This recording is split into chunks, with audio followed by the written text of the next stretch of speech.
Hello ভাই brother, কেমন আছো সবাই? আশা করি সবাই ভালো আছো।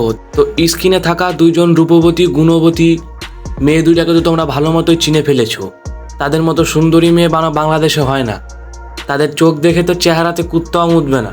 ঘটনাপ্রবণ শোনা গেছে এরা দুজন নাকি একটা ছেলেকে হাসার কারণে মেরে ফেলেছে, তার বয়ফ্রেন্ডকে ডেকে নিয়ে এসে খেয়ে দিয়েছে। তো একটা মেয়ে কতটা চুতমারানি হলে এরকম কাজ করতে পারে তা এদেরকে দেখে বোঝা যায়। আসলে শুধু এদেরকে মাগি বললে ভুল হবে, এরা হচ্ছে আলট্রা লেভেলের মাগি, মানে এরা হচ্ছে উন্নত মানের মাগি। ঘটনাপ্রবণ শোনা গেছে এরা দুজনকে তার বয়ফ্রেন্ড খালি রুমে নিয়ে গিয়ে খেয়ে দিয়েছে, তারপর বাইরে এসে টাকা দেয়নি। আসলে টাকাটা শোধ করার জন্য মাগিদের কথায় ছেলেটাকে খুন করেছে। শোন মাগির ঘরের মাগিরা, আমার ভিডিওটা যদি তোর কাছে পৌঁছায় ভালো মতো শুনে নিস। তুই যদি নিজেকে ভাবিস অনেক সুন্দরী, তাহলে ভেবে নিস একটা কুকুরের চেহারা আছে তবু তোর চেহারা নাই।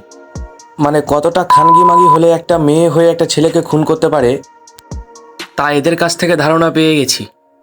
শুন মাগির ঘরের মাগিরা, তোরা যদি আমার সামনে পড়িস তো তোদেরকে দেখে আমি মন খুলে হাসবো। তখন তোর কয়টা নাং আছে, কোন নাংকে আছে ডেকে নিয়ে আসিস।